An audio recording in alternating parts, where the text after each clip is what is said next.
Boom, boom, boom. About to go ahead and get started and get it live and popping. Welcome to Preacher Squad. This great, very great September 17th, year of our Lord 2022. Today's lesson, facilitated discussion, deep diving. We have Apostle Dr. Angela Thibeaux on the con. She's driving the ship. And we're gonna be fully interactive, and I'm excited to see just where the dialogue takes us. Thank you all for joining, as you all consistently do, as we just kind of weigh the matters of the heart of being leaders in ministry, dive into difficult discussions, challenge each other. You know what I mean? Like, this is not a group think space, which is awesome.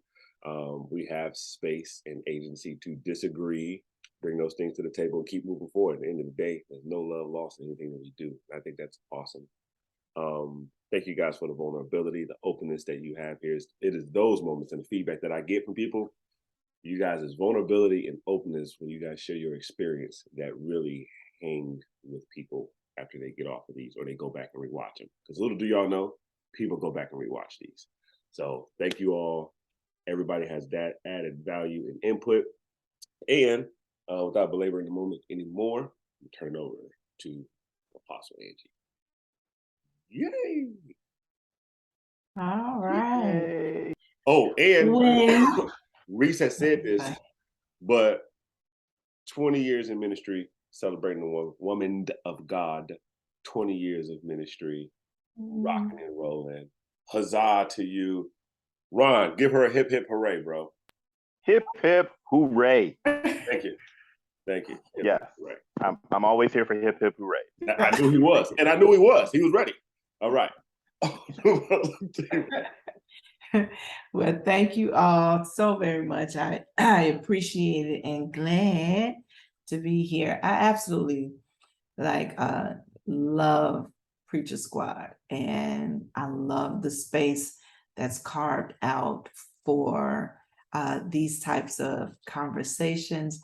Ken and I know as many years as we've been serving together, one of the things that we started early in was being able to have difficult conversations and bringing some things to the table, whether we had differing of opinions or approaches, but to have a space, a table where we can, come and discuss those things and share.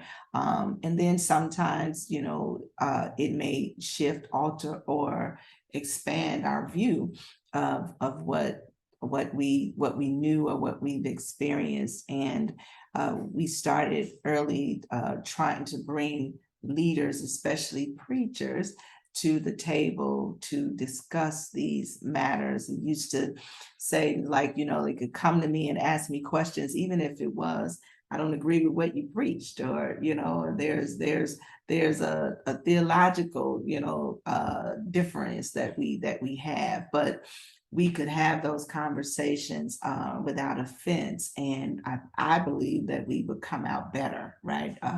Because of it. So this is a blessing to me and amazing. And then all of you all that's a part of it that finds this still a safe place, even though we may have some conversations about things that we believed or that we taught, right?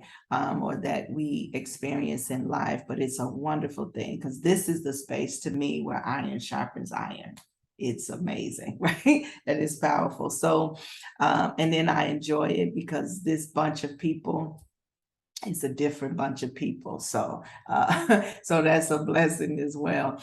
So I'm gonna jump in today. The subject that I want to address or bring to the forefront for us, I do for a reason. We mentioned that this has been 20 years of pastoring for me, 20 years of ministry, and years, even more years of just living and trying to be the vessel that God could use. So this has been a long journey. It's been a long journey. And there's been some ups and downs, some twists and turns and all to that.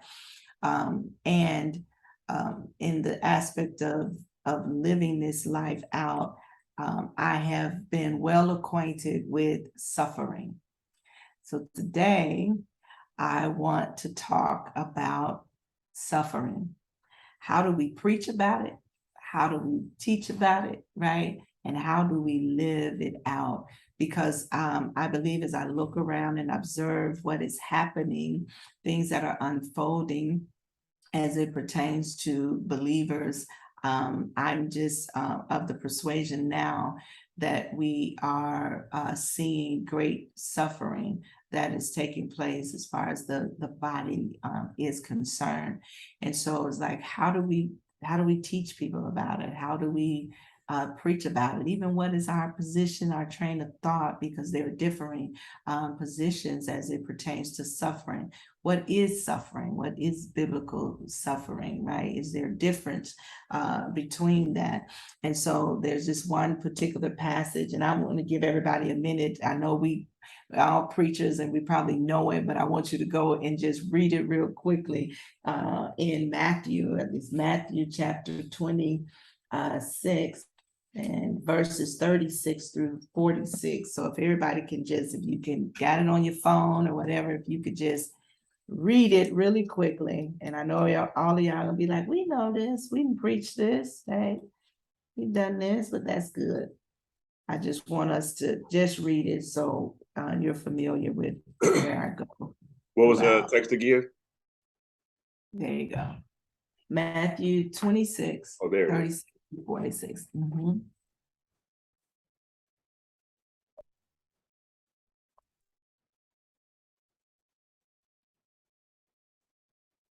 So I told Ken today I'm gonna try not to be as preachy as I normally am, as church as I normally am, and to remember there to be in a dialogue and to leave space for that. So if there's any questions or statements or comments that you guys want to make, please feel free to chime in.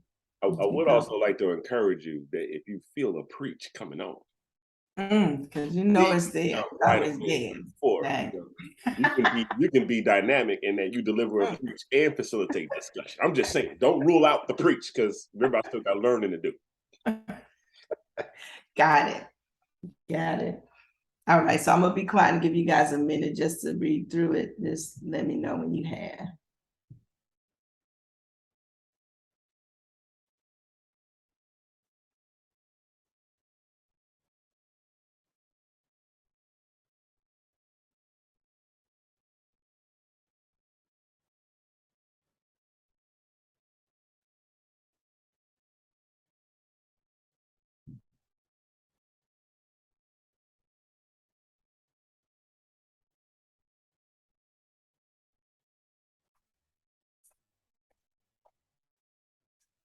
All right, everybody good?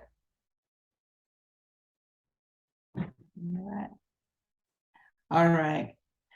So today, as we reading through this particular passage of scripture, there's a lot of spaces we can go to theologically. I won't be going all the way through all of that, but I want to speak to us as leaders, because I believe that this passage definitely has a tone that speaks to the suffering of leaders, right? And the weight of leadership, and all of us as those that are called to minister this great gospel and to preach the word of God. We come by way of the journey and the road that Jesus has taken as well. So just as we know that Gethsemane speaks to the pressure, the press and the pressure that path that we go through. And so when I was just thinking about this, my journey over the last 20 years has come with much suffering, right? And a lot of times we hear more things that speaks to the impact of the ministry, the impact of the calling, that speaks to the people in the pew, and I want you guys to hear me when we talk. There's a lot of addressing that speaks to what happens from leadership to the people in the pew. But then there's not a lot that speaks to the journey and the passage and the pressures and the things that leadership has to go through by carrying out the work and the will that God has for them. So I want to speak, I'm speaking from the aspect of the leader, Christ as the leader here, and some of the things that stood out. So when we think about the wine, the Gethsemane, meaning the oil press, the pressure that comes with the weight of ministry, the weight of preaching, the weight of fulfilling the will of God, the pressure that comes to squeeze out of us what is the essence of God's great anointing that's in us, and God's great grace and ability that He has given to us. And in order to extract those things from us, I think it's amazing to me that He says that it comes from within you. It doesn't necessarily come from without you. And so the oil that we need, or the oil that is to be extracted, is coming from within. The works of God that's within, the things that God has done in us, that it has to come from within us. And a lot of times we look and we think that things are going to come from the external. We expect certain things to come externally. We look for our strength to come externally. We look for the things that we have need of to come externally. You know, the peace that we need, we think that it's going to come from the external things, the joy that we need, the happiness, the fulfillment and such that we need. We think that it's going to come from external measures, but they don't come from the external. It comes from within. And in order to extract it from within us, then now pressure is applied. Pressure is applied, because whenever the external becomes our resource, right, then it disconnects us from the God who dwells and the God who works from within us. So when we look at that, many of us build things around. Who's that, Ken? You see me? All right. We build things around the expectation of what we should receive externally. But it's when it comes from within you, it could never be stolen from you. When it comes from within you, it could never be controlled by anything externally. And this is why when we receive these passes and journeys that we go through and the pressure is applied, we oftentimes get consumed by the thought of suffering, that we lose sight, right, to what is the outcome of the suffering, what is the purpose, right, of the suffering. And so when we think about this moment, so I'm always having this scenario. Here's Christ having come and having done great things and having done powerful things. I'm talking miracles, right? I mean, we've seen the man be bold, and we've seen him, do some powerful things, and his words that he spoke. I'm like, Jesus was gangster. I'm like, he walked into places and said some things. He walked up on people and said some things, right? He came right in the middle of the city, of the town, right? It was like, look, let me tell you a truth that you do not realize and do not know. Jesus was like, I was like, he's from the West Side. Somebody, come on, West Side of Chicago. Like, but Jesus was the man. And look, there you go. Jesus was the man. He was bold. He was courageous, right? And such. But now this thing that Gethsemane brings out, the cup, right?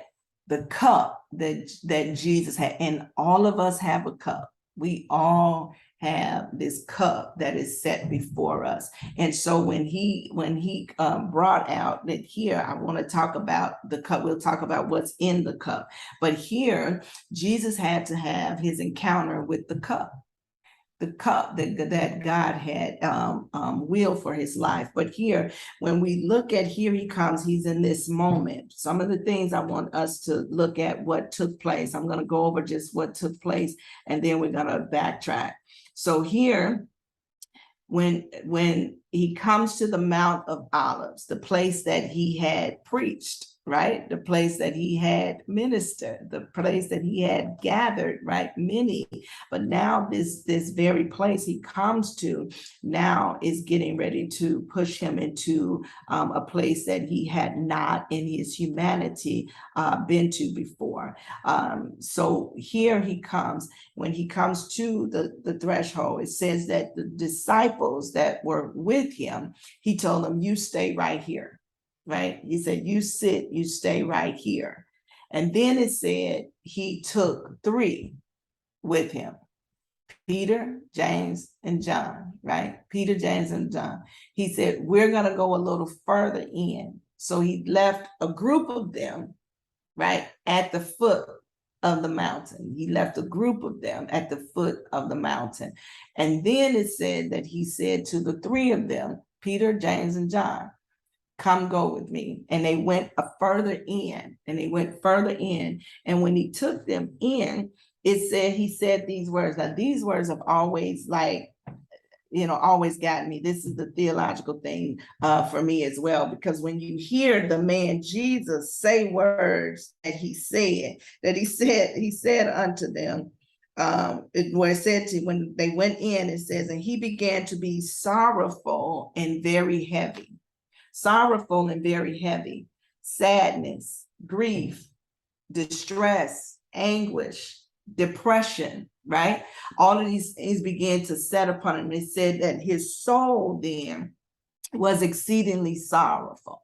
His psyche, his emotional space, right? Because that's what that means. It's his psyche. It said his emotional space began to be very, very sorrowful, exceedingly sorrowful. The impact on his psyche, the impact on his emotional being, the impact that came about for him in the space that he was. Now, when we look at it, the 3 that were with him got to see a depth of suffering that the others didn't get to see.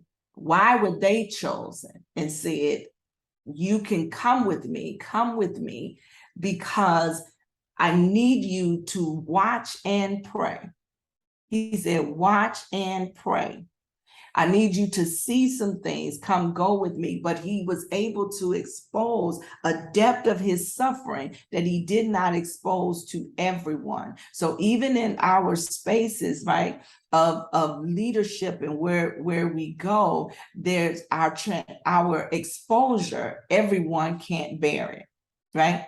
Everyone can't bear the depth of exposure when we enter into these places where we are troubled mentally, where we are troubled emotionally, where we are troubled under the weight of what God has hewn out for us. But so here he took the 3, but he said, I'm troubled even unto death. So theologically, when we hear this, when we speak and we want to uphold the divinity of Christ, we hide his humanity.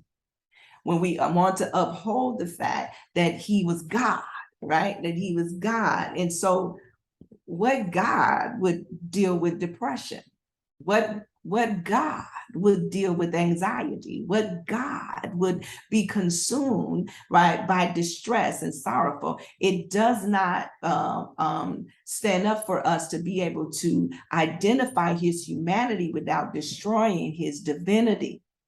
And so that brings us to a place now that we actually steal away the truth of suffering from people, right? With the truth of suffering from people, because in order for us to maintain what we believe is our faith position or our faith power position, then we must hide our humanity, right? So the leader who doesn't know how to suffer will not be able to teach the people how to suffer, The leader who does not understand, right, the power of suffering will begin to teach and begin to preach a gospel that withholds or that hides the truth of suffering, right? We remove it from the journey, and we remove it from the life of the believer. So we don't preach about it anymore, or we tell people that those things are all some form of just a spiritual attack, right? That is all demonic, right? If you're going through and you're suffering things, it's all demonic, or it's all some form of punishment, right? Or anything like that, or that it really doesn't exist. And if it does exist, it shouldn't exist. So something is wrong with your faith, right? Something is wrong with your faith. So we don't teach the suffering doctrine anymore, because we are afraid to share it, because we believe that it will diminish the divinity. It will diminish the godness. It will diminish, right, the faith. And so not until leaders understand that we must drink from the cup, right? That we all have a cup that we must bear. And until we understand it the way he understood it, and until we sit with it the way he sat with it, then we are going to now perpetuate, right, the confusion or the deception that we see among believers who now fight God because they don't understand suffering, right? They don't understand suffering, and they will fight and war against God, thinking that they are warring against an enemy, right? Thinking they are warring, right, against something that is coming against them that is not God, because we don't discern, right, what it means for us to suffer with Christ, right? So here he is now. In his humanity, he's hit a place, right, because of what's said before him. So it says that even unto death, right? Now that to me is mind blowing, because even unto death, that sounds real sketchy. That sounds like, what is there, a struggle in your mentality of wanting to live? Is there some suicidal visitations? Is there some, suicidal invitations? Is there some part of you, like Job was like, just let me die, because this is so painful, like just let me go, because this is just too much? Because sometimes we believe that even the thoughts that come sometimes of wanting that is too much, is too heavy, is too painful, that we make all of those moments in those spaces is into some form of morbid desire for death. And it's not. Sometimes it is, relieve me from it. Take this from me, right? That Jesus has established. So here he's saying, he goes further, and it says he fell upon his face and he prayed. And the first prayer that he prayed, he asked God to take it. Now, in one of these scriptures, let me see, I think it's in Mark. Let me go.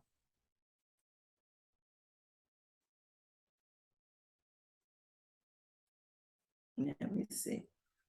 And one of them, well, he began to say, he said, if it's possible, let this cup pass. But in one of the synoptic gospels, and let me just figure out which one, because I did not write that down.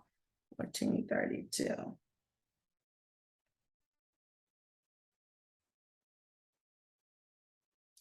Oh, this is Mark chapter 14, and in verse 36. Mark depicts the conversation with the Father, that Jesus says, Abba, Father, all things are possible unto you. He said, all things are possible unto you. Take away this cup from me. It was a literal ask. Take this away from me, right? All things are possible for you. It's possible for you to remove this. It's possible for you to do this in another way. I know who you are, right? I know what you can do. It's possible for you to change this or to lift this from me. And so he literally outright directly just asked God, take it away. I know you can take this cup away from me. But he now also said, but nevertheless, Lord, your will be done. But he asked for it to be taken away. And I don't know about any of you all, but there are times and seasons in the journey, right? And you feel the weight of the pressure of it all, that you're just like, God, I don't even know why I'm doing this, or why do you have me doing this, right? Or something, you want it to be removed. You want it to be, can I quit God? Can I do something else? Like, is there something else that I could do? But here Jesus directly asked for the cup to be removed. Right, the second time, so he came out and he asked the first time, but he said, but nonetheless your will. And then it said he came to the 3 disciples that he brought. Now these are all points. The 3 disciples that he brought with him, and when he came to them, they were sleeping. They were sleeping in the moment of his greatest anguish, in the moment of his greatest pain, in the moment where he needed them the most, right? They were sleeping and they were heavy. It said that their eyes were heavy. There was a heaviness there, because what now journey and path and stuff that we are in as leaders and such as well, people being empaths can pick up on some of the things, but there was a weight that was upon them. It said that they were heavy and their eyes couldn't hold up and they fell asleep. And Jesus came out and he asked them, why couldn't you stay up? Now, one of the things that came to me when he went back the second time to pray, the second time, he didn't say directly that oh, just remove the cup from me. But when he went back, he said, oh, my Father, he said, if this cup may not pass away from me, except I drink it, then I will. So his first time he asked for it to be removed. The second time he's like, if it can't be removed, I'll take it. If it can be removed, then Lord, I'll accept it. And then he came back again and the disciples were sleeping again. And then what he said to them when he talked, one of the things that stood out, he said, watch and pray so you don't enter into temptation. And I always wondered, what does that mean? He said that you don't enter in temptation, but for the spirit indeed is willing, but the flesh is weak. This is what he was saying to them. The weight, right? The path that's set before you, right? As these apostles, you're following in this path before me or after me. He said, watch and learn something. You're getting exposed to something. You're getting exposed to seeing the weight and seeing how suffering and seeing what things can happen. He said, the spirit is willing. You've seen me do all of these great things. You've seen all of these miraculous signs and wonders and everything that took place, but yet and still the humanity, the place of my humanity, he said, the flesh, the spirit is willing. He said, but now the flesh is weak, and you are getting to see the flesh in its weakness, right? And what could take place and what can happen. And now he said, watch so you don't enter into the temptation, right, of allowing even the weakness of your flesh to cause you to miss, right, what God is actually doing. He wanted to give them a glimpse of what it meant to really submit to God in the place of your suffering. Because when we come to the place that we have done great things, and we've as leaders, we've seen people praise us, right, in times of our strength, praise us when we do the things that they are excited to see, or when we see these supernatural things, we see a lot of praise. But then when we have moments and seasons of weakness, and we all will, this is what he said, watch me, Pay attention, because Peter, you're going to have to stand up, right, and be the father that births out the church. See, James and John, you're going to have to be those that represent, because what? The cup that I drank from, you are going to drink from. He says, you're going to have to go by this way of suffering. Learn from me, so that you do not enter into a place that you fall because of the pressure, that you break and that you turn from God, or you lose your way because of the pain, because of the anguish, because of what you go through and what it costs to be in this position. Let me give you a glimpse of what it looks like to submit in the midst of suffering, what it looks like to drink from the cup of suffering and still yield to the will of God. What it looks like to go through the pain that you go through, the suffering that you go through, right? He's saying, I am Jesus. But now, even in my humanity, this is a lot.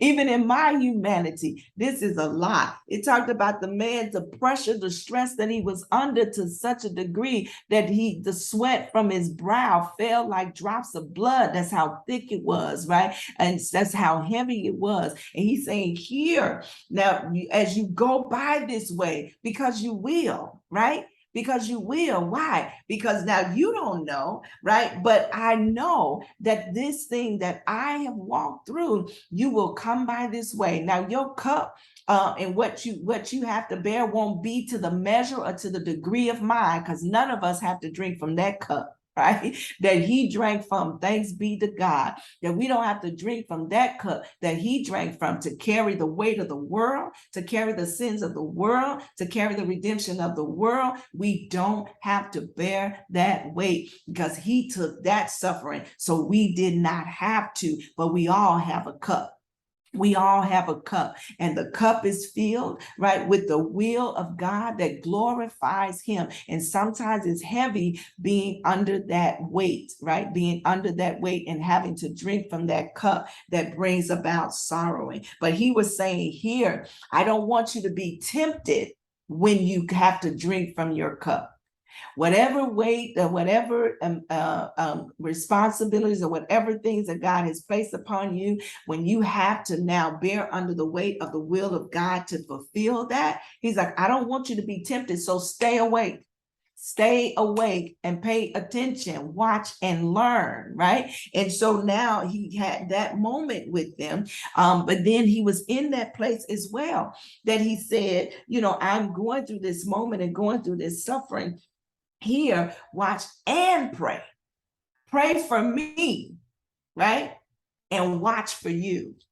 Pray for me and watch for you, right? Watch so you can learn, right?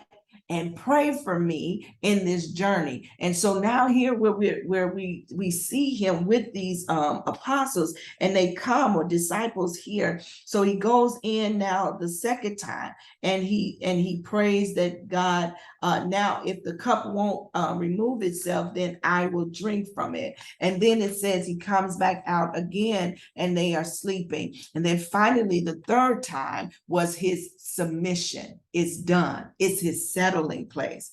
It is done, and I will drink from it. We know the scripture that talks about the aspect that he endured the cross because of what he saw before him, that there has to be something that is worthy, makes your suffering worthy.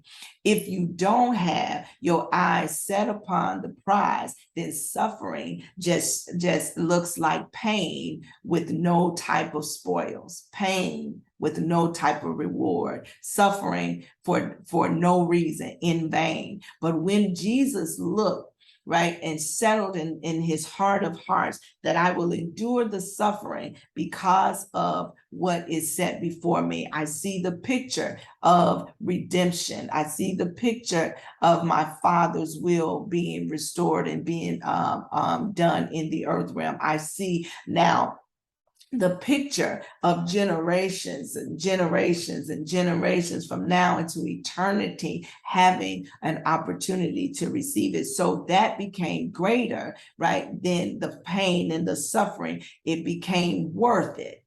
So some of us now, we have to ask, does pain ever become worth it? Does suffering ever become worth it? Is there anything that we can measure that up with? Because we can't measure it up with people. We can't measure it up, right, with the external rewards of man, but we must measure it against, right, the eternal reward of God that says what I have to bear is worth it. It's a fine exchange. It's not even an equal exchange, because what I endure is not worthy to be compared, right, to what he has, right, in store and what is to come. But it's a measure of us. Do we believe that our suffering is worth it? And so when I was thinking about this, and we're going to just enter into a little bit of some dialogue as well, a few things that stood out that I want us to kind of talk about a bit here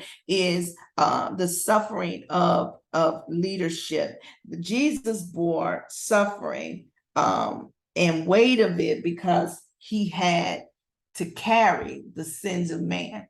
He had to take the wrath of God for the sins of man.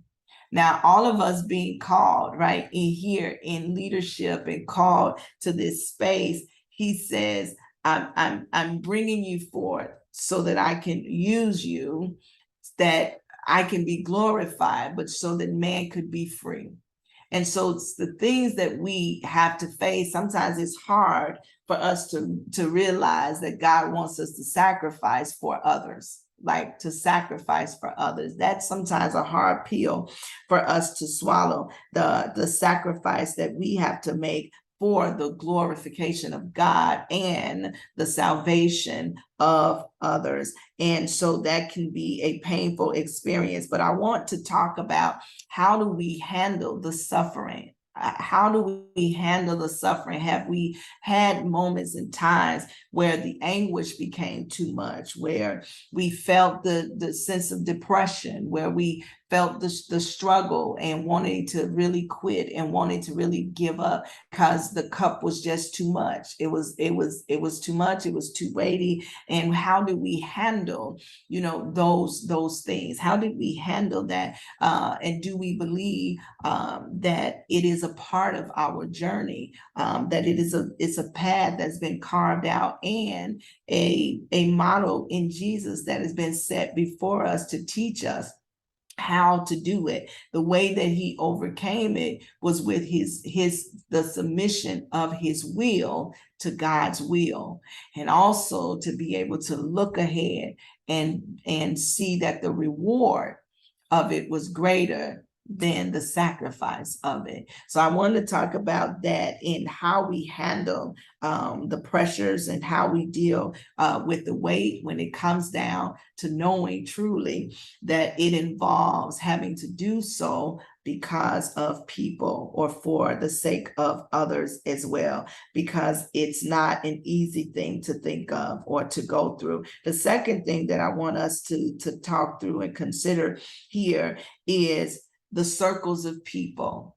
those that are around and those that are close, and those who we put weight of expectation upon, for them to be there, to be present, or to know how to be present in our suffering. And who are those, right, that God has handpicked to see you suffer, who have handpicked for them to watch how you suffer for Christ, right? Who are those individuals? Do we know them? Do we discern them? Do we allow them, right? And how do we measure out those who we cannot, bring into those spaces as well? What does that look like? The circle that is around us, right? And then how do we contend with, at the end of this journey, he said, the time is now come for me to be betrayed. The time is now come for me to be betrayed, because for me to fulfill my passion, for me to fulfill my assignment, I must come by way of betrayal. I must come by way of betrayal, right? And when I come by this way, he says it is within the will of God for these things to happen, right? And so this is where we talked about the pressure that had to come so the oil can come from within us, because there are days, years, and seasons that we will not be able to receive those things outside of us. They have to dwell and have to abide within us, because if they do not, a betrayal will take us out. If they do not, sleeping circles will take us out. If that oil doesn't come from within us, these things that go along with this will take us out, and we will end up now giving in to our temptation, right? Rather than overcoming it as Jesus did and finding our way to the mark of Christ, to the mark of God, because we are submitted to his will and we see the value and the reward ahead of us. So I want to talk through those few things as we continue today. So anybody wants to jump in or say anything this far, and then I'll come back and lead us through this dialogue. I got one thing off top. It's very short. It reminds me of something that you told me years ago when we were in Chicago, as it pertains to mentorship and what I was called to. And you literally said out your mouth, you got to stick tight and watch me do this. Mm-hmm. You have to watch me. And you said, as I grow and as I make mistakes, as I learn, you're going to be right there learning and growing as well, because you're going to see me go through these things. And I think that really kind of set the stage for transparent dialogues. You didn't mind me seeing you suffer. You didn't mind Mel seeing you suffer. Like we were able to have that level of access to you, to see you go through your high points, go through your low points, go through your mid points, go to points where you just right. And seeing your humanity, right, as a lot of people don't often get to see. I also think that a lot of leaders are skeptical because as they position themselves to allow God to work through them, that's all they want people to see. Mm-hmm. And so when we do show that human side, some folks just don't know what to do with that. Yeah. Right. So in wisdom, like as much as I like to be transparent, in wisdom, everybody can't see me beat me. No. They can't. So there's a very fine line, and you asked a very good question. I'm definitely anxious to hear what people have to say about that, especially like those that are picked to continue on and go to that deeper space with you and stuff. So I'm gonna shut up, but in my mind, I always think about when you were like, you got to watch me walk this thing. And that made sense to me then, and it makes sense to me now. Yeah. Wow. Thanks. Okay. Awesome. Oliver, Felicia. Good morning, everyone. This is really good. But I just wanted to share two things. One, I agree with you. You were saying that we have to be careful who we take with us on this journey to watch, those that we bring in close.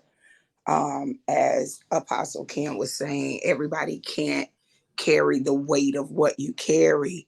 They don't have the capacity to carry it, number one. And so when they see you in certain times of life, they say depression is of the devil. It almost makes you feel like, I believe this is why we have so many leaders that walk away from the body of Christ or even commit suicide, because they don't have a community of other leaders that they could share those moments in life where they want to give up, because anybody that does or settles in the yes in this, they are going to hit all kind of highs and lows, right? Because it's life, and we're dealing with not only what you have going on in life, but the pull from the people that you serve. And just imagine talking to 5-6 people a day with multiple issues or different things going on in their life, and you're intaking all of that, and now you have to try to process that on top of what you got going on in your own life, right? So it can become overwhelming. It can become to the point where it keeps you up at night because of your love for people, right? So you got all of these different things, but I had to learn, this is not something that, we, it's, to me, it's not a handbook to how you handle all of that, right? I know we got the word, but like in real life, when you are hearing, seeing, counseling, ministering to people, doing all of this, that stuff touches your heart. And when it weighs on your heart, it affects you in ways that you probably didn't even know that it would affect you. And I did that at one point, and the things that were said to me, how you a woman of faith, and you talking about you battle with depression, right? People will literally crucify you, like they will make you feel so bad. Yeah. And so I had to, at one point in life, I had to just I called it a wilderness experience. My phone wasn't ringing, people wasn't calling me, I wasn't being invited to places. But what I learned in that time, in that season of my life, it built a relationship with God. My prayer life was strengthened because I didn't have all of those, not necessarily distractions, but when you feel like you're alone, man, it takes you into another place in your relationship with Christ, because it was hurtful, but at the same time, in retrospect, the I feel like the intercessor in me was birthed because I spent so much time with God, and I had nobody to talk to, and I couldn't trust the people that I thought I could trust. So it almost, I want to say, I want to say it forced me to talk to God and to now get the questions answered that I needed answers for. I had to go to the one that had the answer. And so to me, I feel like at that moment, the intercessor in me began to be born, and then it stirred up in me. And so I don't look at it as a bad thing. I look at it as a lesson. I learned something on this journey. And so what you just said, Apostle, is like, it's one of the main principles, that one of the things that we take out of this when we're speaking here, is that what Christ showed us, that the answer that he needed, the settlement that he needed, the peace that he needed, he didn't get from anyone. He got it from his Father. He got it from his Father. So that's the pressure, right? And that's the way that we have to take. It's always intended that people, even in your state of suffering and your that state of being, that they are not the ones that has the answer to bring you the peace that you need. That's internal. Right. And this is the thing, is like, so when we know what that comes from, Jesus did not, we say when he brought the 3, he went further in to talk to his Father. And all he said was, can you stay in the outskirts and just watch for me? Can you pray for me? So a lot of times it's more so that what we need from people is that the aspect of Can you stay up long enough? Mm. Are you detecting the state of my being? Can you watch and really cover and pray for me through it? You can't fix me, Yeah. right? Yeah. You can't give me what I need, but you can, right? Pray for me. You can cover me. You can allow me to know that you see me, that you understand, right? Or that you know where I am, that you are covering me in while I go through this Gethsemane moment, while God extracts the oil out of me. Because sometimes, this is what I mean, when we think it comes from people, it doesn't come from people. It only comes from God. So when you say, oh, he birthed the intercessor, what he did was extract the oil. It's been in you, right? He extracted the oil from you and gave you then that answer. So sometimes I think, and I've gone through this, like personally, that I thought that my answers was going to come from people. I thought that people and what I thought that I needed from them that was going to bring me peace, right? Going to bring me settlement or answer my problems, or or fix my needs, that I thought it was going to come from people, but it would never come from people. And God kept saying, come in here, come in here, right? Come deeper, right? Come deeper. And it seemed like the more that he was calling me deeper, the stronger the pressure became. That God, this is not what, because you're looking for your answers outside of where your answer comes from. Like your answer is going to come from you moving yourself from these layers, right, that you have allowed to cushion you, right, and now bring you to this place where you're going to encounter God, and you're going to get the release and the relief that you need through your suffering. And I think that that's one of the principles that he teaches us about suffering, is that your answer, your settlement, right, your peace, your wholeness, your wellness, all comes when we meet with our Father and tell him the truth. Yeah. Because that's what he had to tell him. It's like, look, I don't really want to drink from this cup. I'm paraphrasing Chi-Town, right? I don't want to drink from this cup. I don't want this cup anymore. And so when we in our humanity can be human with our God, with our Father, when we can be human, right, and tell him, I don't want this, right? I don't want this cup. And he addresses it, right? So, and Jesus didn't stop his visitation with God until he made peace. Yes. Right? Yes. He came out to check to see who with me, Come on. who's watching for me, who's covering me. But he went back in and prayed again. 3 times the man prayed. Yeah. 3 times the man prayed before he found that place of peace. And that was done through that intimacy with the Father. So when you say that, my thing is to hear that it's not it happened to work out that way. Yeah. It was always intended to be that way, right? Mm-hmm. It was always intended to be that way. And so for us to be able to let go sometimes of our offense to people, yeah, right? Our offense to people, you didn't do, you weren't there, you didn't da, those kinds of things. And I had to get it from God. That's what we're saying. I had to get it from God. No, you were always intended to get it from God. That was the only way you were going to get it, is that you got it through God, right? So it's no need to be offended, of the people who did not have the power to give it to you in the first place. So I release you. Yeah. I let it go.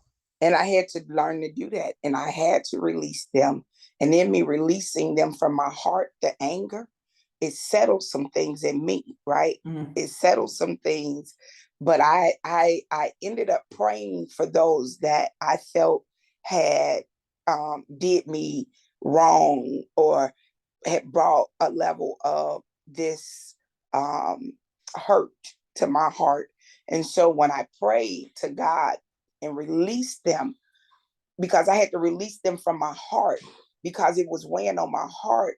And so we end up not even it being intentional. Like, we carry things in our heart and we say we forgive, but the moment you see them, the moment something else happens, it triggers you, right? Mm-hmm. So what I had to do for me, I prayed and I asked God to allow me to release them from my heart, that they may go off and do great things in the world, in the body of Christ, and all those other things. And I it was a sincere prayer for them to be free, right?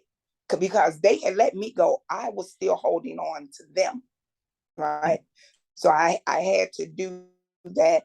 But I thank you because, like Apostle Ken too, I've watched you, so when you were talking about the two reasons why he brought the three with him, one was to pray, but the other was to watch, right? Because we do have leaders that if you look at them, they never go through anything, right? They never show any emotions or anything, right? And then they teach you not to be able to be emotional, right? And so we suppress our emotions, right? Because we're leaders and people shouldn't see you in this space. You should never be openly suffering. And I can agree with that to a degree, but you should have that group of individuals where they could see your vulnerability. And I've seen that in you. I've seen you and you opened yourself up. And so now for me, to have an example of someone that don't always have it together, right? Someone who has had some times in their life where, it was like, okay, when you told us that day in January or February, whenever it was a few years ago, and you said, when you asked us if the church could live again because you was willing to let it go.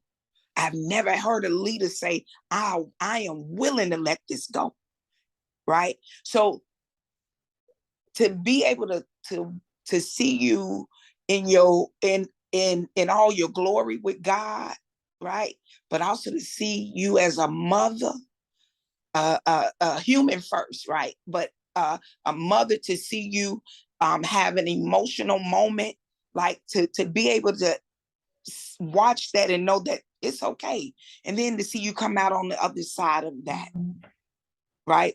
Even strengthened, more strengthened, allows me to be able to be in that place and not have to run and hide and when I feel like that. Now I have a community, right, that I could share those things with, and they could see me in that place. And I know that they are truly praying my strength. They're praying for me. They're covering me. And that is because of the example that we have before us. And so I want to say thank you for that. Awesome. Somebody else, anybody else want to share?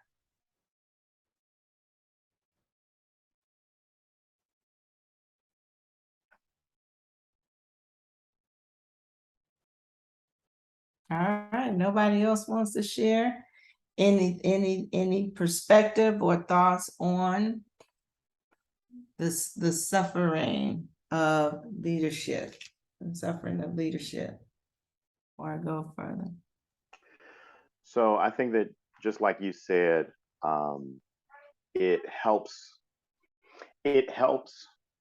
people who we have the privilege of leading to know that leaders suffer. Mm-hmm. I think that it helps them. So I think about, for the better part of about a decade, I've wrestled with the question, what made grown men leave businesses to follow Jesus? Mm-hmm. And that it has shaped and shifted my perspective on evangelism and discipleship, based on the fact that these 12 men, got to see Jesus in the highs and lows. It wasn't just, him preaching to the multitudes. Yeah. which means that if the only time our mentees or people that we mentor get to see us is in the moments when we are shining, then we do them a great disservice, because like you said, they never learn how to suffer. They never learn how to deal with the practicalities of living out the word Yeah. of God, because it's not just lived out in the church. It's not just lived out in front of multitudes. The rubber meets the road with how you treat your spouse, how you treat your children, how you treat your neighbor. You know, are you just living and existing in a neighborhood, but your neighbors never really get to see who you are? They never get to see how you live. You know, we have at our church, we're starting to develop block pastors and things like that, where people are, you know, we're buying homes and we're taking care of things, and these people will live there to be able to just effect change in the community without having to worry about expenses and things like that. But even in like talking through that model and talking through those things, like the reality is, without even having to be sent out to do that, my wife and I and our family are already doing that here in our home, where our neighbors, like our home has become a hub where the kids like to come over and play with our kids. And at first, me being from Chicago, it was foreign to me. It was like, no, you have your friends and your family over, but you don't have all these people up and through your house and up and through your neighborhood and up and through your yard and stuff like that. And it really, like, talking to my pastor brought me perspective, because it's like, well, the vision that we have for block pastoring, you're already doing it. And I had to think about it, because our neighbor across the street is atheist. Our neighbor to the left of us, who their young child comes over all the time, the husband grew up Christian, but he married a Jewish woman. And so his Christianity has kind of taken a back seat to her Judaism. And there's, I could go on with everybody that's around here, and yet they come and they see us, and they come and they see how we live, how we parent, how we, you know, have difficult conversations. Like, they get to see all of these different things, and they see us doing life. That's discipleship. Yes. That's mentorship. That is the epitome. And so when we talk about, you know, suffering, and yes, you know, we have to have it's not a matter of people who can try to fix us.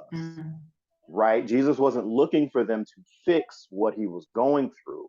Exactly. But can you sit with me? Can you be with me? Can you experience what I'm experiencing in this moment and just be? Yeah. And like, for us as leaders, having people around us that can watch us, watch, you know, our surroundings, and then pray for me, pray with me, pray for yourself. You know, that's everything. That's everything. And that's exactly how you just described that. It's like the aspect of the exposure is needed, and the church and we as leaders, because I don't know about anybody else, but I knew I was taught early on in leadership to not expose myself, to allow no exposure, right? To keep that. But Jesus allowed them to receive a measure of teaching through his exposure, right? That it's not just going to be me sitting you down on the mountain and teaching you about a particular thing, but it's you seeing it live, right? And in person, seeing it in real time, and then being able to see how, like you say, this happens in real life. I believe that we have a complete detachment from the reality of the word, right? Because people, they are just stories that people read, and it's not an aspect of truth and reality as to how we do life. But that's what we're supposed to be, right? As believers and as leaders, who are those that we are sent to expose it, right? To be that point of exposure so people can learn what it looks like in real time. And you, like you said, from Chicago, when I grew up, when I was younger, right, in Chicago, we actually did have neighborhoods. Like, we don't have many neighborhoods, right? But we had neighborhoods where we were neighborly, right, and stuff to each other. And then it just changed. Everybody just went in their space and stayed in their space, what they doing, and there was no more. And here we are, the light, with nowhere to shine. Like, nowhere. We're not exposing people to the light of it at all. And that place is difficult. Like what Jesus did, like, it's difficult to come out from a trying and a difficult time and you see people sleep. Like, you are totally oblivious to the hell that I just went through. You are totally disconnected from the pain that I am in. How is that possible? And you're this close to me. Because the Bible said that they were a stone's throw away from him.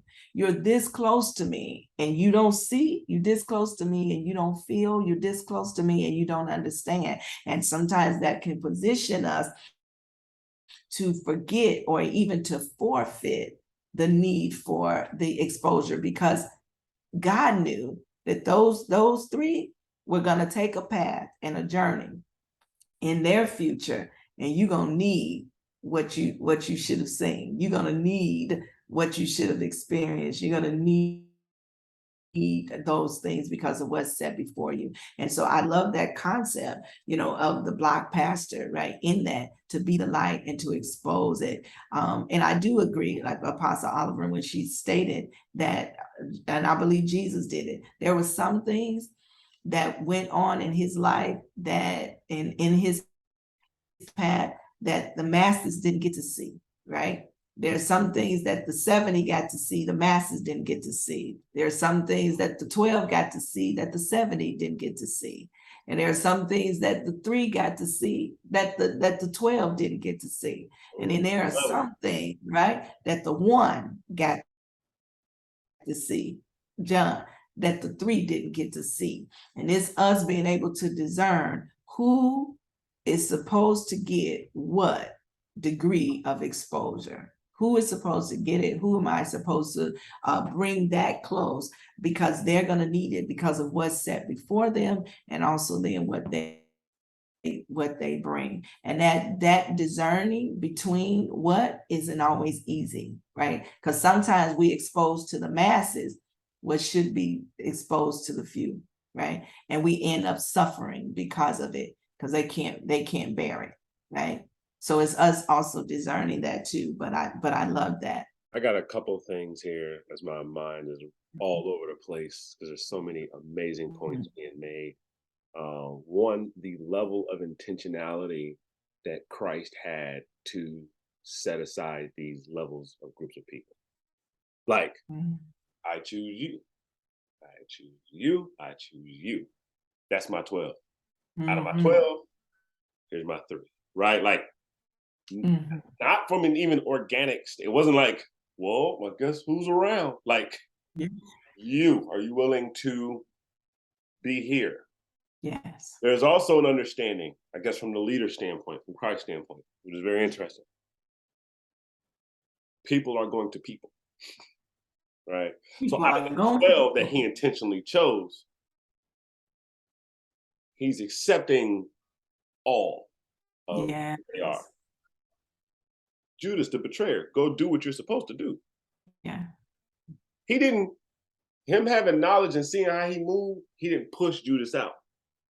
Yes. I need you close as well. Now, this is the part that hit me the most. The 3 out of the 12, I'm Mr. Cutoff. You need to cut it. Like, I will. It's either here or we going. You feel me? Like we boxing. So I need to become more Christ-like, right? They slept on him 3 times. And he didn't trade them out for someone else. Yeah. He didn't say, That right there. this is what I'm learning right now. Like when I'm talking about that part. It's immediately ministering to me. He didn't, you failed me when I needed you the most. So now I'm going down to 2. Yes. Because by virtue of how many times they slept on him, Come on. if he moved like we move, he would have been in the garden by himself. Come on. Or y'all go back, tell these other 3 to come, and y'all just stay there. Switching them out. And tell them, go on and sleep. Go to sleep. Go back there. And That's what he told him. That's what he said. Just go on and sleep. Just go on and sleep. But he wanted them to stay right there and sleep. Stay right Yes. there. So it was very interesting, especially in the capacity in which we lead, when we're able to see those that are marked by God and understand and know the call. And I would just like to personally say, as much as I've cut up over the last decade, Apostle Thibeaux never told me to stop. She never, like, Negro, you sleep. I fell asleep on Apostle Thibeaux, right? I was like, y'all this church stuff, cuz everybody's making me mad. I was mad at the whole church. I'm not doing anything. She was like, all right, cool. She ain't kick us out to 3, right? She Come on, Apostle. And had she done that, and that would have been her response to someone that she's poured into, mentored to, discipled, etc., I wouldn't be right. I wouldn't be. We would. Preacher Squad wouldn't even exist. Like right now, in this demonstration of it. So it's very interesting, and very ministering to me, that part. Another thing I wanted to talk about was this point that Christ was battling with, in this ultimate level of suffering, was immediately met with something as grand as death and as amazing and spiritual as a resurrection. And he understood what was on the other side of that. Well, we need to be very intentional about thinking when we relate suffering. Oftentimes it's not of that magnitude with something that grand standing right on the other side of it, and something that spiritually miraculous were there. So we're talking about these death by 1,000 cuts. Honestly, yeah. Right? A million little things. That longevity in suffering and having people there for you. The weight of ministry and how you got to think about the mental anguish that Christ is being put in by what I like to call blunt force suffering, right? And how do we weigh that against a very mid-frequency, consistent suffering? The weight, not only just having your 3 out of having your 12, having your 3, but go talk to a doggone therapist. Go get some professional help. Yes. Lean on your 3, be transparent, and rely on God at the same time. There have to be levels to those things. Because I would imagine we talk about Christ was going through something, mentally, like pushing him into that place. But that was like in Gethsemane, like right before, right? Yeah. Imagine that level and that weight sitting on his shoulders for a couple years. The humanity that we are, that we exist in, has to be paid attention to in that capacity. Yeah. So the 12, the 3, but understanding what level of suffering that we exist in, and sometimes in a very much perpetual state, right? It's like, because a lot of our suffering, believe it or not, at this leadership level, comes from relational exchange. Right, life's gonna happen. Financial this. You make money. This. You got bills. Right, the ways of the world that go happen. But when it really start hitting, it's because relationships have gone awry. is because not only did one of the three go to sleep on you, but they also tried to stab you. You know what I mean? Like, Right. it is like, oh, the pain of what we do and all of the value that I put in, and that hurts, you know? Yeah. So those are just some points of thought and things that were just running through my head. This has just been an amazing point to discuss. But that is all I'm gonna have to say right now. So on to someone else. Let me say, when you said that the therapist, one of the things that in Luke's the synoptic of Luke, when it says here, it's verse, when it's chapter 22, but in verse 43, it says, and there appeared an angel unto him from heaven and strengthening him, right? So a lot of times we perceive that it should come from one place, but God does. There is a time where they're ministering, the strengthening us through that is needed. I believe that we see the greater need for therapy because I believe in it, right? I believe in it, I advise it, right? And such, right? I tell people we need it. And part of the reason, and not the totality, but part of the reason is because many people sleep. Many people are asleep. So we have no one to talk it through. No one's there strengthening, right? No one's there, right? So now there's a whole segment that had to be hewn out of humanity and now formed and shaped in the ministry and the workings, right, of therapists and counselors, right? And because what was supposed to be inbred in us from the family dynamic or certain other things we don't have. So people don't have that, but it is needed. So even though they were asleep, God said he needed, so I sent an angel. Come on. Y'all sleep, but my son needs it, so I'm gonna send him someone. Right? You should be, you could be, but you can't. So now I'm gonna send an angel. But God provides that, right? And he needs that. So sometimes angels come in the forms of therapists, angels come in the form Yes, of Lord. Yes, right?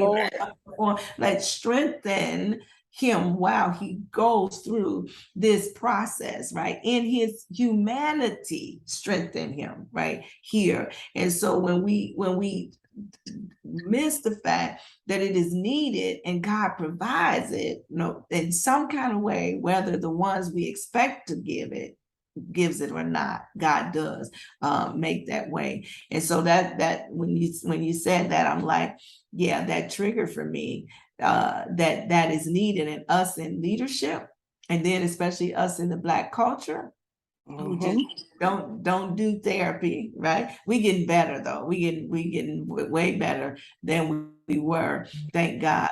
But that was something that we didn't do. So people suffered, and they suffered alone, and they suffered through loneliness, not even being detected. Yeah. Not even being detected. So that's amazing. That's good. All right. Anyone else got any statements or inputs? No, that's good.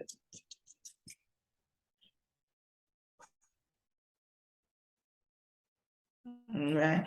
And so then the last one then I will talk about, when we did talk about the circles and capacity. One of the ways I think for us to consider is people's capacity to bear certain things, and also their aspect of destiny, what's set before them. We see and we know certain ones is on that path, it's up before us, and they're going to come by this way, then they are in need of that exposure to be able to see it, learn how to do it, and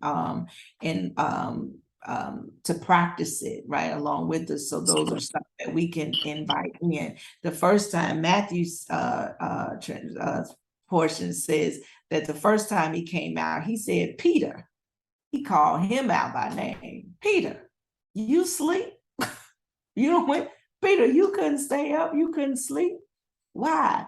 because Peter's weight of responsibility and purpose that God had for his life was, he was the star of the church. And so he knew that there was great work. Peter had the revelation of knowing who he was. But Peter, you're gonna have to start this thing.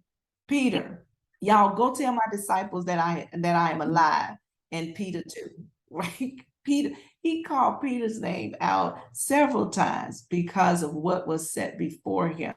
So when we see those individuals that have that set before them, we know that they need that exposure.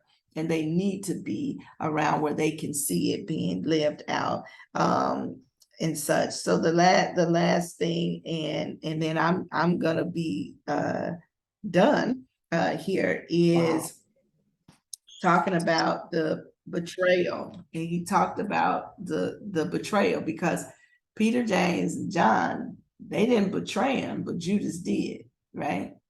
Judas did. Now, Peter, James, and John fell asleep on him, but Peter betrayed him. Judas betrayed him. But he said, the time has come, my betrayer is ready, right? The time has come for the Son of Man to be betrayed. And that is an aspect of suffering as well, that we have to look at and consider, what does it look like for us to live through betrayal? You said with Judas, you mentioned something, Ken, about Judas, when you said he knew he was going to be betrayed, or when he did betray him, but you said something about Judas. Remind me what you just said. Do you remember what you said about Judas? Let me try to deactivate my ADHD as you try to get me to recall. No, I don't remember right now. Anybody else remember what I said a couple minutes ago? Because I'm like in here, I'm like, you want me to remember something 5 minutes ago? What are you doing? No, the fact that Okay.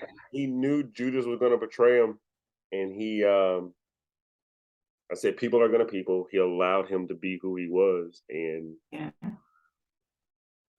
that's where my mind stops. Right? Okay. Well.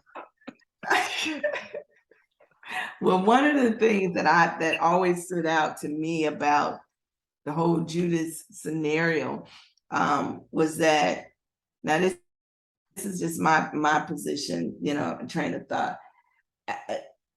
I don't think that Jesus knew from the beginning that it was Judas. That's just me. I don't believe that he knew that it was Judas. I believe that in his submission to God's will, that he knew he would be betrayed, but I don't know who, right? I don't know who it is. Why at the table, the Passover, he said, which one of you, whichever one of you, go do it, and go do it quickly. He knew, right? But what did it look like for him to entreat all the way that he did, knowing one of them will, but I don't know which one, right? I don't know which one it will be, but I know that it will be, right? Wow. Yeah. That puts you know what I'm saying? You see what I'm saying? That puts you in a position of really displaying the truth of your heart, right? In how we treat and how we labor among people, right? The people that serve around us. And when it came out here that it was Judas here, it's in the plan and the will of God. Like, what happens when God turns us over to man, right? And that, because that's the heart. Like, we are, as leaders, are called to bear. I think that was Apostle Oliver that talked about, we carry those things when it comes to the heart for the people, right? We carry it. So you not only carry prayer for your children, you carry it in heart for their children, right? When they go through the suffering, you feel that you're impacted by that, right? You carry them in prayer. You carry them in sometimes even in your provision. Like we're helping people. We're being present. You carry them in your time, your sacrifices. We're doing all of those things, and then sometimes it's very devastating that the very people that you carried in prayer, the very people, right, that you sacrificed for, that you gave to, that you ran for, that you did, those people that you carried, and then for that to come from one of those individuals is painful. And so that part of it, the suffering, when we have to endure it, and that's what Jesus did. It's like, the betrayer, the time of my betrayal is come. How many of us can say, the time of my betrayal has come? When I betrayed, the time for me to be betrayed, right? For me to be turned over, right, to the hands of man has come, right? And now here, God, how do I still glorify you in it? How do I glorify you in it? In the midst of my time, my season, my day, or my moment of betrayal, how do I still glorify you in it? Right. That's a huge thing. Ken knows, and I'm done. I've gone through much pain, sacrifice. Mel is on here as well. They have been there. And he mentioned that, you know, he fell asleep on me a time or two, but there have been many seasons, many times or moments as well, that he and Mel have stayed awake with me. They prayed me through some things, and I've been able to say, here I as I go through this, right, and I'm facing this, levels of betrayals and levels of pain and anguish, times that I wanted to really quit and to give up, times that I was so broken, right, so broken by betrayals, and man, that it seemed overwhelming and unbearable, but God brought me through it, right? He brought me through it, and I understand the oil that he was bringing forth, right, out of me, because as Apostle Oliver stated, and I'm going to leave you all with this, right, as well, is there will be oil. There will be oil, right? And the greater your oil, the more that he's able to extract from us, the more that he is able to bring forth out of us, the greater our light can shine, the longer our light can shine, right? Because the lamp stayed lit because of the oil. And so the lamp to stay lit, I need the oil to be really plentiful. If I need to endure the length of the journey, I don't know how long it will be, whatever the length of the journey is, I need my oil to stay present. I need oil to be present to keep the light and to keep the lamp lit. And so now the extracting of the oil is not in vain. The extracting of the oil is not in vain. The process and the journey, that's the blessing that we each have, is that God says you won't suffer in vain. You won't go through it in vain. I'm going to bring something out of it that's going to give you longevity. I'm going to bring something out of it, right, that is going to keep the fire burning right within you, that's going to keep the fire lit. I'm going to give you and produce something from within you, right, from within you, that's going to come out of you, that's going to make sure that you have vitality and that you have longevity in the work that is set before you. This is now, to me, the greater reward when I look at this, is that God, you're able to bring something good or something better out of me in it, and you're able to use me in a greater way and a greater capacity. And then those, like the souls of those men, right? You look at a Peter, like Ken was saying, we are in a cancel culture. We are canceling everybody, cutting everybody, like nobody can withstand, right, these types of things that we go through or that we have now. Everybody is worthy of a cut. Everybody just needs to be cut off and canceled, right? And you just, you know, pick the people for the day that you need, like in that, because of how we have now taken on what we do, that if anyone does anything, we say remove them. Anyone does anything, we say remove them. And we no longer have ability for journeys. And that's what we need to have. So therefore, we can't have covenant. We don't build, relationships, because the minute we see trouble and struggle, we believe that's a sign for us to go. And that's a sign for us to cut people off. And this is why I say, if we were living in these times, we wouldn't have made it. Peter would not have been Peter. We done probably got rid of we got rid of some Peters in our lives who was going to transform and change the world. We done got rid of, many, like Peter would have got on our nerves, different ones would have, we would have cut off for many reasons, right? Because of it. Yeah, Peter had a mouth, the things that they did that were dumb, right, and stupid. But Jesus said, no, but you are the chosen ones. You are the ones that God has selected to carry out what is meant to be carried out. And we have to have that ability, right, to know what it means to suffer. He suffered with them in the journey, and we have to do that as well. So I am done. I would be interested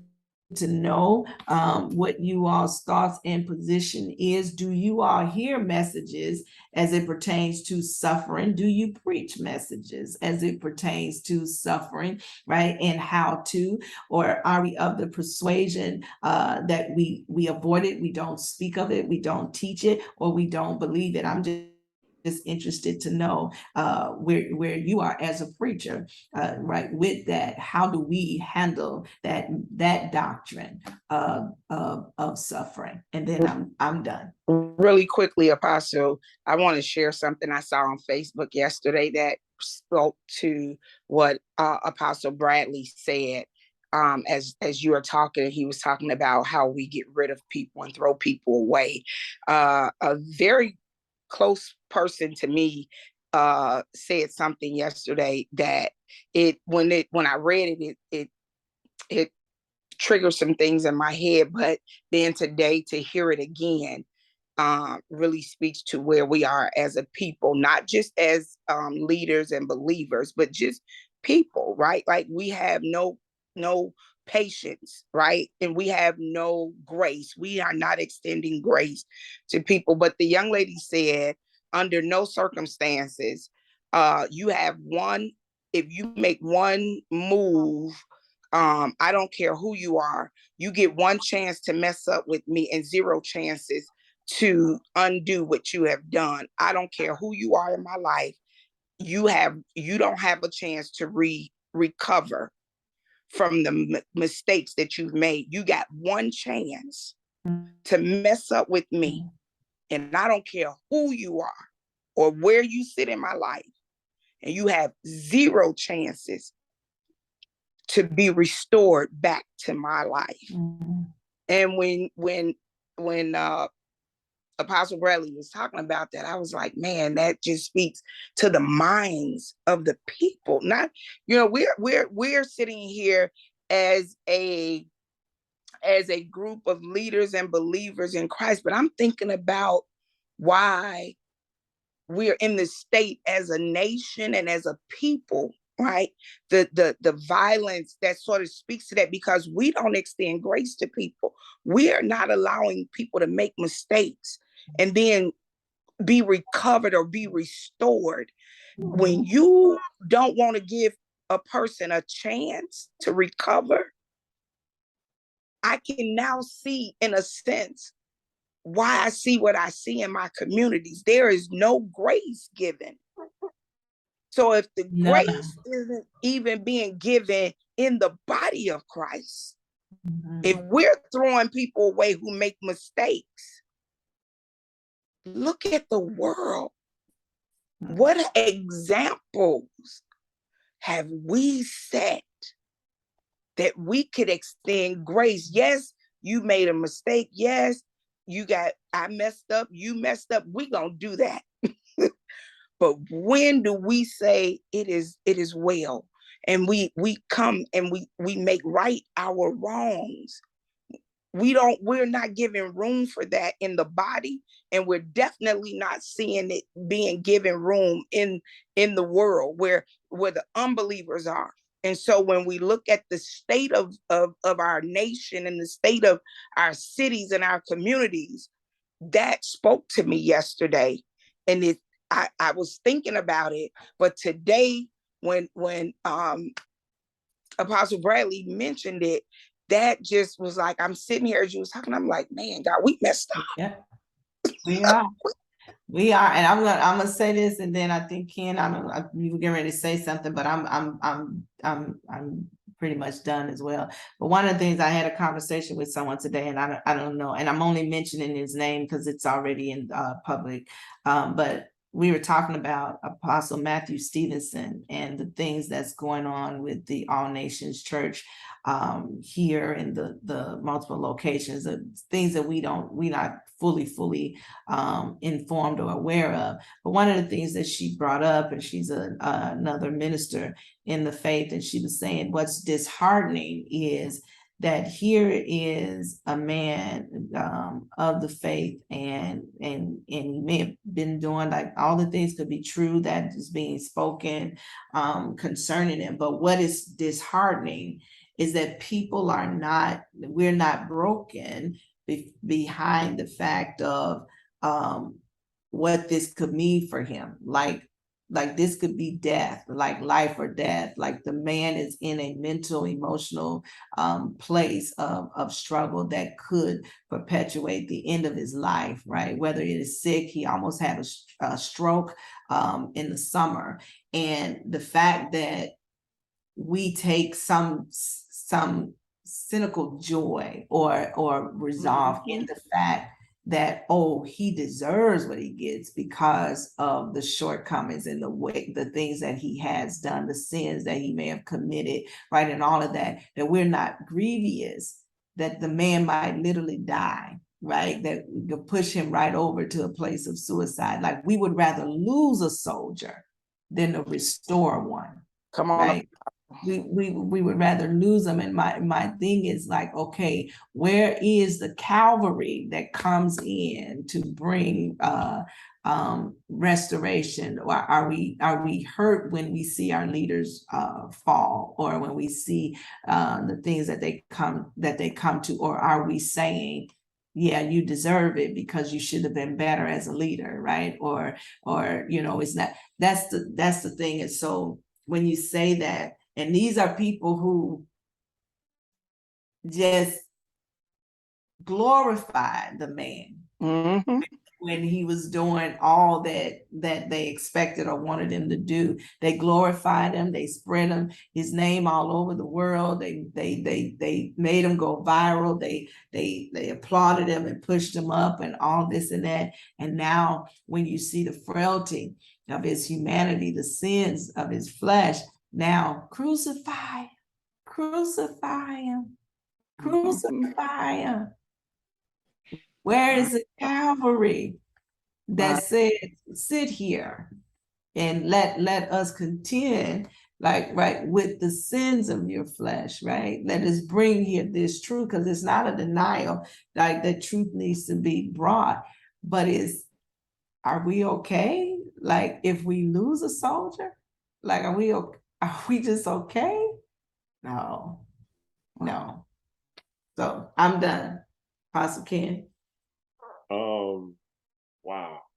Even the last point that you brought up was absolutely amazing. Thinking about, no, I don't hear a lot of messages about suffering, mainly because that's not the feel-good thing that brings people back into your church. And we want people to feel good and be uplifted. I think most of the time, just with everything going on, so people try to find the very encouraging thing, as opposed to giving them something to show them how to withstand within suffering. I enjoy the shock and awe of suffering messages. Two of them that come to mind. I got one of them, agitated for God's objectives, and the other one is I want all the smoke. That I want all the smoke is my one. Like, bring the suffering, right? But it is like it's a sad state of affairs when, just like Felicia was saying, what the world is doing and what the church is doing, I have found that when I have either messed up or whatever, there was a couple saints that I could talk to, but I was like more embraced by people that wasn't in the church. You heard me say, yeah, because they don't have a level of they're not pious. There's not a level of judgment and presentation of holiness. And not only are you violating, God's values, but mine as well. And you're a man of God, and you shouldn't, and da da da da. And so all this kind of comes into play. But people that wasn't in the church was just like, man, let me love on you. Let me do this. Now there were people, like I always talk about Stan, right? Like I was able to be like keeping a buck with Stan. He was like, I hear you, brother. And I'm right. Troy, so there was a group, Mel, she stuck by us. Thanks, Mel. I appreciate you. But my friend group kind of changed by and large because I felt like the world was less mean. Mean, right? Wow. And that was unfortunate for me. So yeah, no, as a preacher, I kind of lean towards the provocative, suffering messages, and stuff that's gonna stick to your bones. But when you do reach that dark hour and those dark times, you have something to reference. So that's my Awesome. This was really good and very helpful and needful. I think a lot of people, new believers, need to hear and talk about this, and with their leadership, and just on what to expect, what to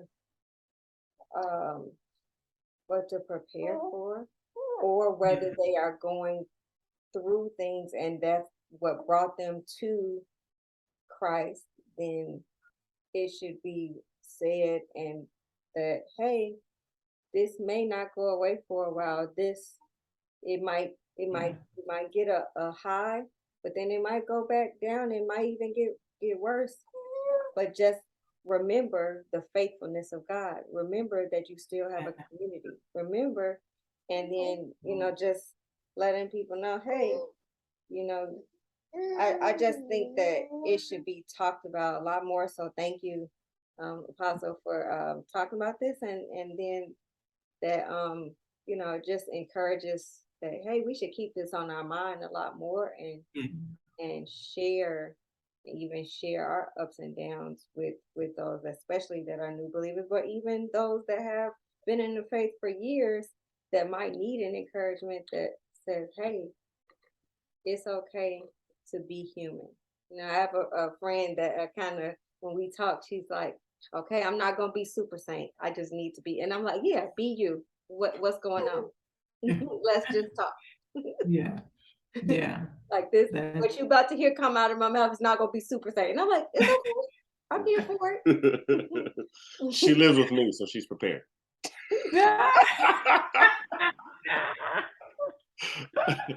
Thug life, Peter gang represent. Yeah, that's we got anything from Ron, Gary, or the Ponderosa before we get out of here?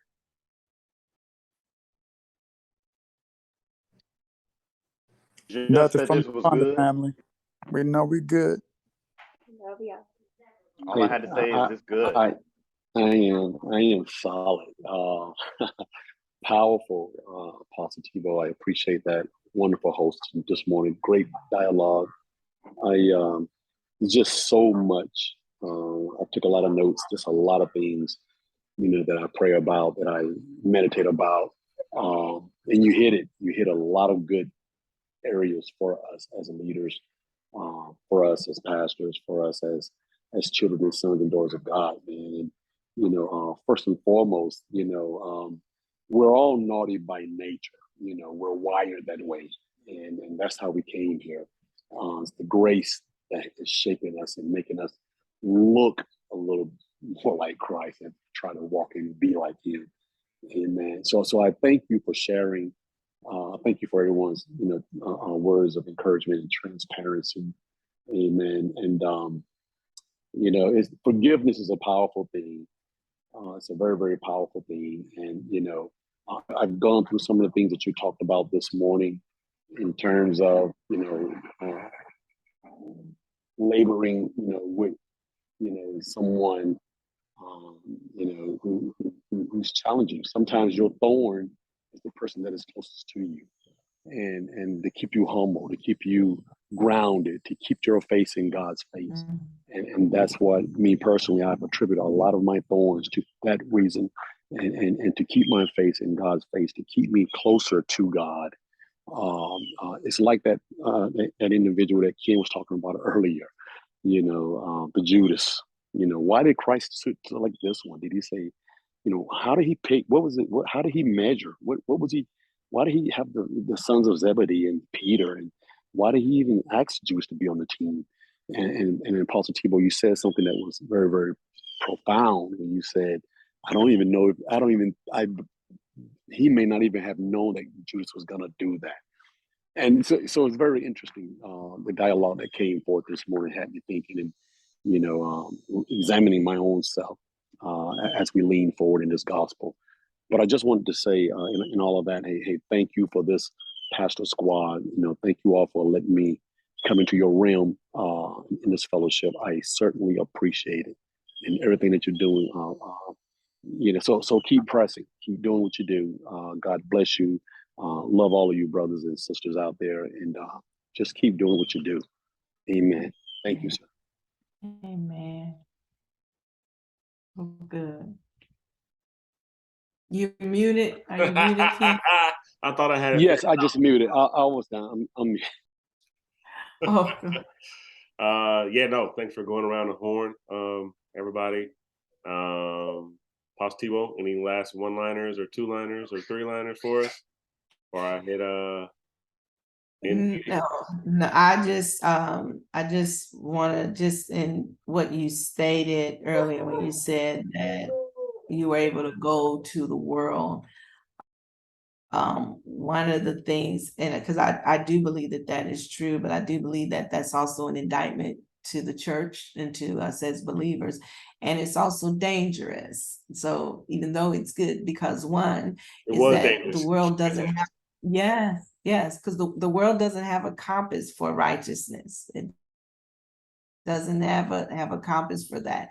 So when the world also embraces you, they also impart to you, right? And now began to even more so remove you from the safety of a righteous circle, right? And so this is why we see so many that have fallen to the world because the church couldn't and didn't do, and that and we losing many because of that. So it's something that I want, even though I know that happens, it's like laying in a bed with a stranger. It's like, yeah, it might feel good, but I'm gonna pay for this later, right? And this is like, that can't be the place that I just stay, right, and dwell. So that part, and then there's the other aspect that the many people, believers that I'm talking about, that I still counsel and such today, like many believers struggle in their relationship with God because they don't understand suffering. And they have an issue with God because what kind of God will allow me to go through the things that I go through? What kind of God will allow the things that's happening in the world to happen? Like, there can't be a God, or he can be the God that you speak of. And I believe this is because we don't teach suffering. Right? We don't teach it and we don't expose people to it. And so in order to resolve that issue that is really causing many to fall away from God, they are renouncing God, right? Because of the suffering that we see happening in the world, right? And that people are going through. And we've seen this breaking from this pandemic because people have lost so many people, they lost so many things. Like, all of these things have been happening and we don't have an answer, and people don't have the wherewithal for suffering through a thing. And so I think it's really, really needful for us to approach it, dialogue about it, and then teach it from the biblical perspective. And that's for us as preachers to consider what we're really up against and what need God has of us in this time that we're living in. So that's all. Thank you. And Reese does have something she wants to chime in on. Go ahead, Ms. Reese. I'm so sorry I waited to the end. I was trying to take care of some business. So it's good that you said that, and it's been amazing just listening in. When we get to talking about the suffering and how the suffering, I don't know if there's a better example of what we've been trying to display just this last week and a half of our life, right? And anybody who's a gamer, like Stan always gives the analogy with the children, you know when you're getting into the good territory because that's when the enemy comes. If you're able to be on this journey and everything is always peaches and cream, how would you be a good soldier? Like, what can I be a good sailor? Can I be a good leader? Can I be a monarch of any sort without looking for opposition? Like, I go out seeking it. Like, when we wake up in the morning, I say, "How you feeling, babe?" I'm feeling dangerous. It's not I'm feeling like unicorns and rainbows. No, I'm feeling dangerous because I know I'm a problem. I understand that I make hell nervous. I understand the call that's on my life. And with the call does not come anything easy.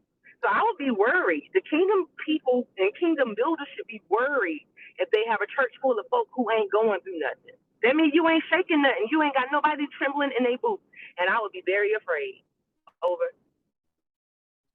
The Ponderosa, first of all, between Stanley saying kill and Reese dropping them bombs, man, y'all was, man. Tune in October 8th in Step. That's what I'm trying to tell you. You just ended this boy. I'm over here like, yeah, let's go. Let's go, boy. What?